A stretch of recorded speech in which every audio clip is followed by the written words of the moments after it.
കുട്ടികളെ വിദേശ രാജ്യങ്ങളിലേക്ക് അയച്ചിരുന്ന കേരളത്തിലെ ഏജൻസികൾ പലതും അതിജീവനത്തിനായി മറ്റു വഴികൾ തേടുകയാണ്. കുട്ടികളിൽ വിദേശ വിദ്യാഭ്യാസ ഭ്രമം കുറഞ്ഞതും വിദേശ വിദ്യാഭ്യാസത്തിന്റെ ചതിക്കുഴികൾ വലിയ വാർത്തകളാകുന്നതും ഈ ഏജൻസികൾക്ക് തിരിച്ചടിയാകുന്നു. വരും വർഷങ്ങളിൽ യൂറോപ്യൻ രാജ്യങ്ങളിൽ അടക്കം വിദേശ വിദ്യാർത്ഥികൾക്ക് അത്ര സുഖകരമായ അവസ്ഥ ആയിരിക്കില്ല എന്ന യാഥാർത്ഥ്യം രക്ഷിതാക്കളും മനസ്സിലാക്കുന്നുണ്ട്. പ്രതിസന്ധിയിലായ ഏജൻസികൾ ചിലവ ബ്രാഞ്ചുകൾ അടച്ചുപൂട്ടിയെങ്കിൽ ഒരു കൂട്ടർ വിദേശ ടൂർ പ്രോഗ്രാമുകളിലേക്ക് കടന്നിരിക്കുകയാണ്. മുമ്പ് ഓവർസീസ് എഡ്യൂക്കേഷൻ രംഗത്ത് പ്രവർത്തിച്ചിരുന്ന 6ഓളം കമ്പനികളാണ് ഇപ്പോൾ ടൂർ പാക്കേജുകൾ അവതരിപ്പിച്ചിരിക്കുന്നത്.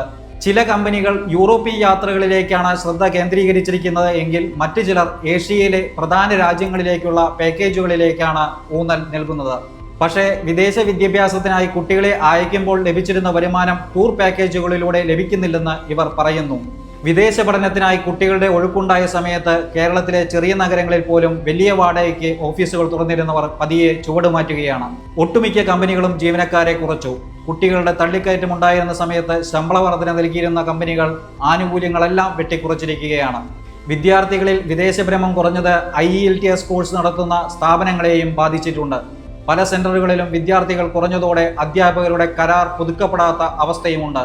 മുമ്പ് ഒരു ബാച്ചിൽ 25 മുതൽ 30 വിദ്യാർത്ഥികൾ വരെ ഉണ്ടായിരുന്ന സ്ഥാനത്ത് ഇപ്പോൾ 4-5 പേരെ മാത്രമാണ് കിട്ടുന്നതെന്നും ഈ രംഗത്തുള്ളവർ പറയുന്നു.